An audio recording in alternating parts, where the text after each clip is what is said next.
আমাদের মার্কাটার কথা বলবে যে হরে কৃষ্ণ হরি বল, দাড়িপাল্লা টাইনে তোল। তো আমি যখন একটা হিন্দু ভাইয়ের কাছে যাব ভোট চাইতে, আমি কিন্তু এই কথা বলতে পারবো না, কারণ আমি ইসলাম ধর্মে বিশ্বাসী। আমি হরে কৃষ্ণের উপর বিশ্বাস রাখি না, হরি বলের উপর বিশ্বাস রাখি না। এই কারণেই মূলত আমি মুসলমান। কোনো হিন্দু ধর্মের অনুসারী যদি আমাদের দলের মধ্যে আসে, তার জন্য এই স্লোগানটা অনেক সুন্দর একটা স্লোগান। সে তার ধর্মের লোকদের কাছে গিয়া আমাদের মার্কাটার কথা বলবে যে হরে কৃষ্ণ হরি বল, দাড়িপাল্লা টাইনে তোল।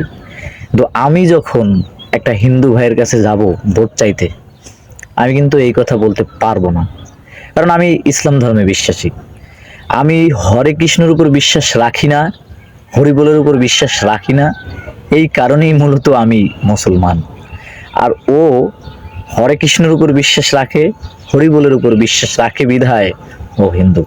অতএব আমরা যখন ভোট চাইব, আমাদের ধর্মীয় দিকটা বিবেচনা করে তারপরে আমরা ভোট চাইব, যাতে করে আমাদের প্রতিপক্ষ যারা আছে, বুঝেন তো, সামান্য সামান্য একটু ভুল পাইলেই মোটামুটি তারা সেটা নিয়ে চুলকানি শুরু করে দেয়। কারণ তাদের এখন মানে এই চুলকানি ছাড়া তাদের আর কোনো কাজই নাই। দেখতেছে যে দেশের মানুষ সব একদিকে ঝুঁকতেছে, অর্থাৎ ইসলামিক দলের দিকে ঝুঁকতেছে। আমি চরমনায়ের একজন অনুসারী, জামায়াত ইসলামের অনুসারী না। তবে এখন জামায়াত ইসলামী যারা আছেন তারা আমার ভাই। কেন? আমরা একটা সমঝোতা চুক্তির মধ্যে আছি, অতএব আমরা ঐক্যের মধ্যে আছি। এখন আমি যাকে ভোট দেব অথবা আমি যাকে সমর্থন করব, আমি জামায়াত ইসলামকে 100% সমর্থন করি। এখন আমার এই জামায়াত ইসলামী যিনি নেতা আছেন, যিনি আমার জামায়াত ইসলামের যে ভাই আছেন, তার বিরুদ্ধে হ্যাঁ এই যে একদল চুলকানি পার্টি আছে, তারা যখন আইসে আমার সামনে কথা বলবে, একটা খারাপ কথা বলবে, ওই সময় আমার দিলে লাগে। এজন্য জামায়াত ইসলামী ভাইদের দৃষ্টি আকর্ষণ করে বলবো, খবরদার খবরদার, আপনি যতক্ষণ ইসলামের মধ্যে থাকবেন, আপনি যতক্ষণ মুসলমান থাকবেন, ততক্ষণ হিন্দু ধর্মের কোনো বুলি আপনার মুখে নিয়া ভোট চাইবেন না। আপনার বুলি আছে, আমি বিশ্বাস করি কি লা ইলাহা ইল্লাল্লাহু মুহাম্মাদুর রাসূলুল্লাহ, তাই না?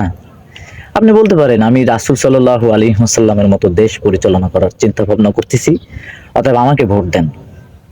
পৃথিবীর মধ্যে যদি সোনালী যুগ খোঁজেন, দেখবেন সাহাবারা যখন রাষ্ট্র পরিচালনা করছে, রাসূল সাল্লাল্লাহু আলাইহি ওয়াসাল্লাম যখন রাষ্ট্র পরিচালনা করছে, তখন সব ধর্মের লোকেরা শান্তিতে ছিল, ইজ্জত আবরু অধিকার নিয়ে তারা বসবাস করছে। অতএব আমাকে ভোট দিলে আপনারা আপনাদের মৌলিক চাহিদা, মৌলিক অধিকারগুলো পেয়ে যাবেন, এবং আপনাদের মৌলিক চাহিদাগুলো, মৌলিক অধিকারগুলো বাস্তবায়নের জন্য আমরা আপ্রাণ চেষ্টা করব। এই ধরনের আমরা ভোট চাইতেই পারি, কিন্তু কিসের জন্য?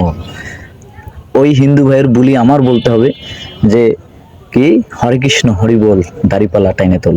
এটা আমার জন্য না, আমাদের এই সংগঠনে যে বিশেষ করে হিন্দু ভাই আছে তার জন্য। অতএব আমরা সবসময় সতর্ক থাকবো ইনশাল্লাহ।